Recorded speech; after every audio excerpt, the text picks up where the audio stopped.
Bismillah, Assalamualaikum warahmatullahi wabarakatuh. Kami dari kelompok 3 ingin mempresentasikan tugas kelompok akhir UAS untuk matkul manajemen proyek perangkat lunak, yang mana tentang penjualan alat elektronik. Dan terdiri dari kelompok kami, yaitu ada Agung Setiawan dengan saya sendiri, Fatul Zaki, ada Lulu Pratipalupi dan Hidayatus Solihah. Dan yang pertama ada abstrak. Pada toko King Seluler, pencatatan dan pengolahan data barang, jumlah dan harga barang, serta data transaksi penjualan masing dilakukan dengan menggunakan tulisan tangan. Kesulitan dalam mencatat dan menghitung banyaknya jenis barang ataupun jumlah barang maupun besarnya jumlah harga mengakibatkan data yang diperoleh menjadi kurang akurat. Untuk meningkatkan keakuratan data itu sendiri, diperlukannya pengembangan sistem informasi penjualan barang yang terkomputerisasi ataupun aplikasi sistem informasi penjualan handphone berbasis desktop ini dibuat dengan menggunakan bahasa pemrograman Java. Software menggunakan software NetBeans IDE 7.0 sebagai pembuatan interface utama dan MySQL sebagai basis datanya. Program ini memungkinkan user untuk menginput data, edit data, hapus data, ataupun pencarian data, penyaringan data, dan pencetakan data ke media kertas. Data yang diinputkan berupa data barang, data jenis barang, penjualan barang, sedangkan output yang dihasilkan sistem informasi ini sendiri berupa laporan data barang dan penjualan barang. Aplikasi penjualan handphone ini dapat menjadi salah satu solusi yang dapat digunakan untuk mempermudah penjual dalam mengolah data penjualan barang dan membuat laporan data barang, laporan pembelian dan penjualan barang. Penjualan barang menjadi lebih mudah dan cepat dan lebih efisien. Dalam latar belakang masalahnya sendiri, perkembangan teknologi komputer yang semakin modern, cepat, dan praktis sangat mengaruhi kehidupan masyarakat secara luas. Kecepatan dan keakuratan informasi yang biasanya memerlukan waktu lama, kini hanya dalam hitungan detik informasi tersebut sudah dapat diterima dengan adanya kebutuhan informasi itu sendiri yang tak terbatas dan juga didukung oleh kemampuan komputer yang semakin canggih, maka terciptalah pengetahuan yang disebut situs website yang dioperasikan menggunakan suatu jaringan global atau lebih dikenal dengan nama internet. Saat ini sendiri website tidak semata-mata digunakan untuk sekedar menampilkan informasi saja. Perkembangan website ini telah banyak membantu toko untuk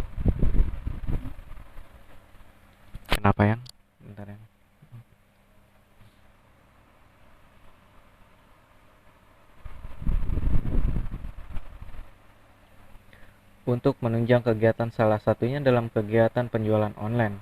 Melalui website tersebut, toko online dengan mudah dapat mempromosikan produksi yang dijual, dan secara langsung hal ini juga mempermudah masyarakat untuk mendapatkan informasi mengenai produk yang mereka butuhkan.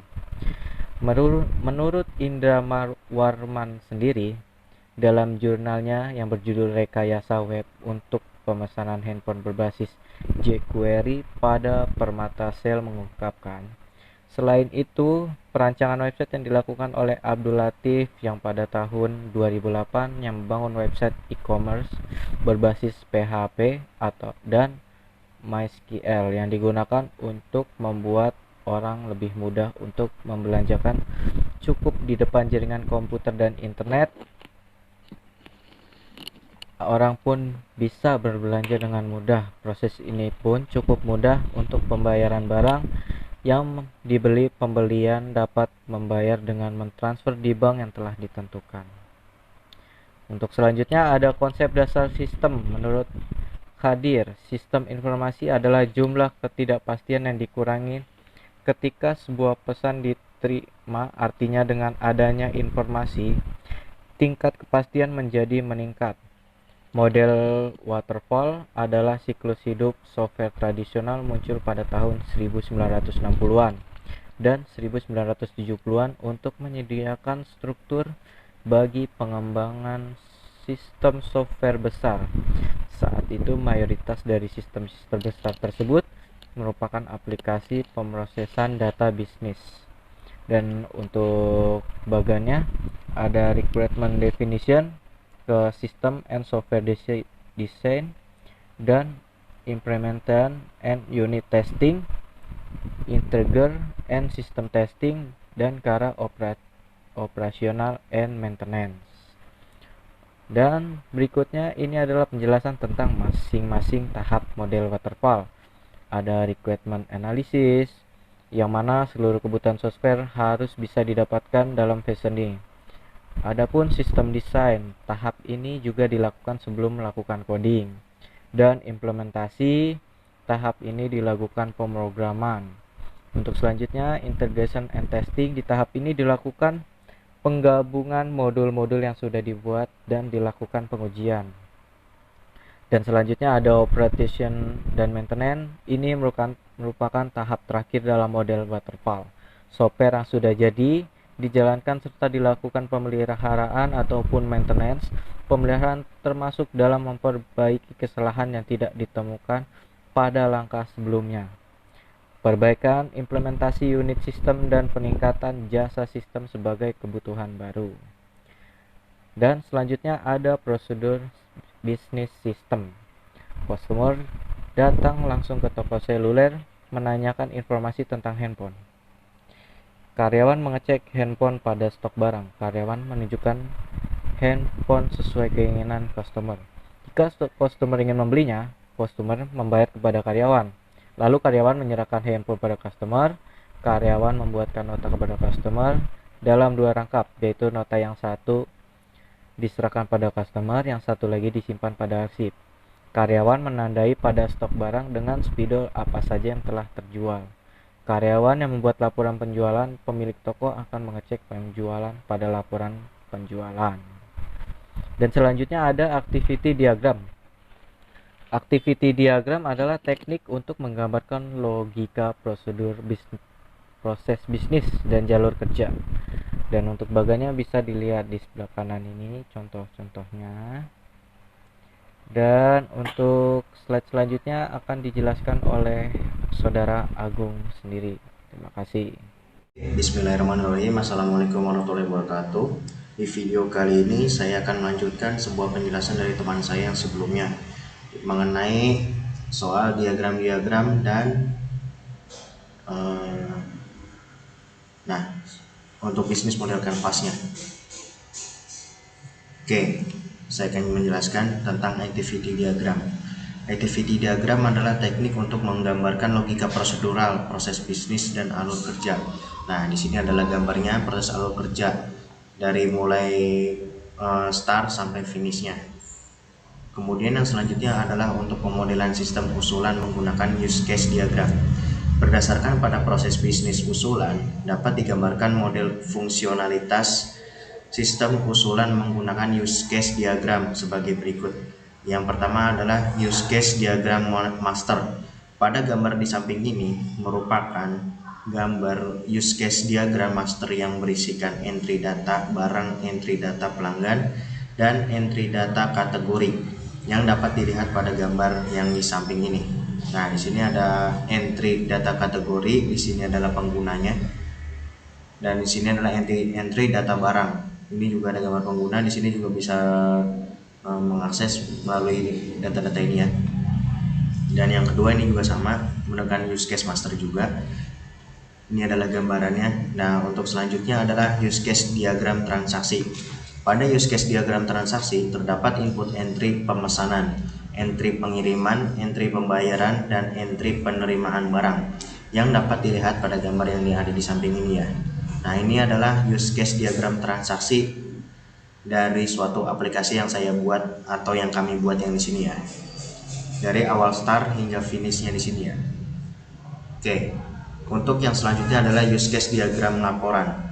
Pada use case diagram laporan, terdapat beberapa laporan yang dapat diambil, yaitu laporan produk terlaris, laporan pesanan, laporan stok barang, laporan pengiriman, dan laporan pendapatan yang dapat dilihat pada gambar yang di samping ini. Nah, ini adalah use case diagram laporan ya, berupa data-data yang ada di aplikasi tersebut ya. Nah, di sini ada model domain data menggunakan kelas diagram. Nah, yang di samping ini adalah basis data dari aplikasi yang dibuat ya. Ini adalah contohnya. Kemudian yang selanjutnya adalah bisnis model canvas. Adapun model bisnis canvas pada toko King Seluler atau toko aplikasi yang saya buat ini dapat dilihat pada gambar yang di samping. Nah, ini adalah bisnis model canvasnya ya, yang seperti digambar di samping ini. Nah, ini adalah contohnya, saya perbesar. Sebentar.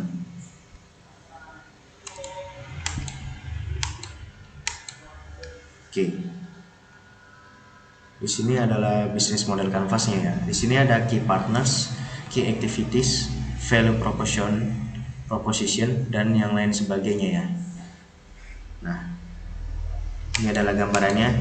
Di sini saya menggunakan model canvas ini dari aplikasi Android ya yang saya buat. Oke, sekian video dari saya. Kemudian akan dijelaskan oleh teman saya yang selanjutnya. Wassalamualaikum warahmatullahi wabarakatuh. Saya akan melanjutkan presentasi selanjutnya, analisis kebutuhan software. Tahapan analisis. Sistem e-commerce adalah sistem penjualan secara online berbasis web, di mana penjual dan pembeli tidak bertatapan langsung. Calon pembeli melakukan pembelian secara media sosial, yaitu browser atau aplikasi lain.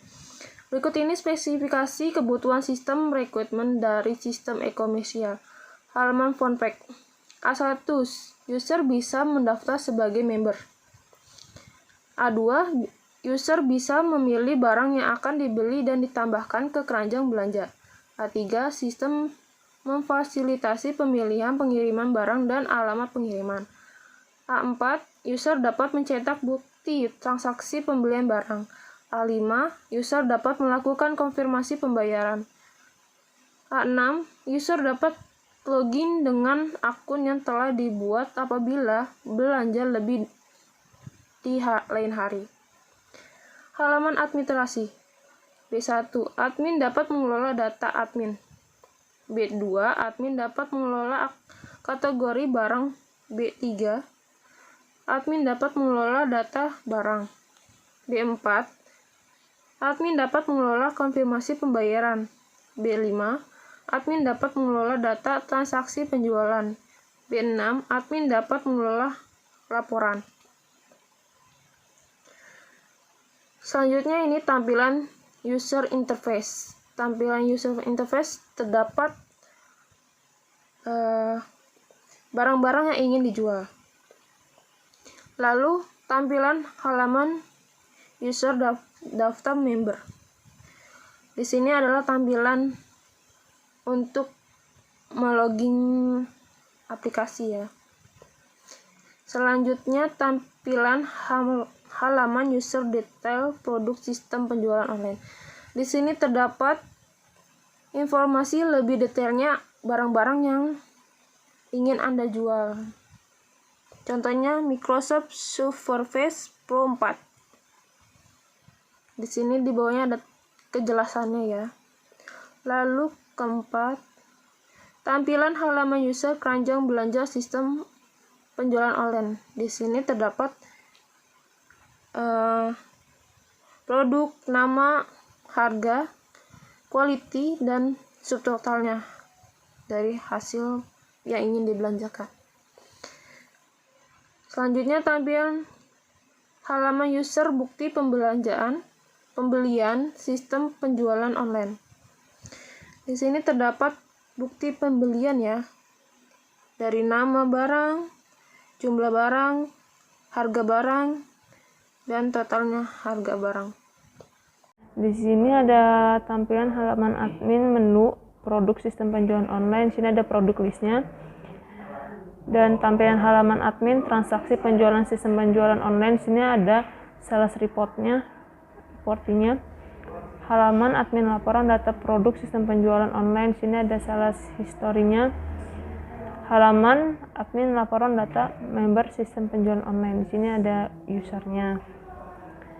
Nah, di sini tuh ada kesimpulan dan saran. Kesimpulannya, perencanaan sistem informasi penjualan handphone ini merupakan salah satu cara untuk memudahkan pihak toko restoran untuk menyebarkan informasi ke masyarakat luas. Apapun kesimpulannya yang dapat diambil dari pembahasan sebelumnya yaitu sebagai berikut. Dengan pembangunan sistem informasi penjualan handphone ini disarankan dapat mempermudah data penjualan dan terlihat stok penjualan dengan menggunakan sistem konversasi. Dengan membangun sistem informasi penjualan handphone ini diharapkan dapat memberikan informasi dengan cepat mengenai harga produk dan pemasaran produk secara online, dapat membantu proses promosi dan penjualan dengan mudah, cepat, dan diakses. Saran, berdasarkan dari perencanaan dan pembuatan sistem informasi berbasis web untuk menjual handphone ini dan laptop secara online yang telah dibangun dan dilihat dari besarnya kebutuhan informasi dalam setiap proses bisnis, maka saran yang dapat disampaikan adalah untuk kedepannya diharapkan sistem informasi berbasis web ini dapat lebih diperkembangkan lagi, yaitu adalah transaksi pembayaran secara online serta fasilitas e-banking, sehingga tamu yang pemasaran kamar secara online pembayaran dapat dilakukan melalui internet juga. Untuk daftar perpustakaan, Arif Regulator 2011 programan web designer menggunakan HPH dan Yogyakarta CV Andi Offset. Hadir 2023 mengenai sistem informasi Yogyakarta Andi Lajemudi Abraham 2005.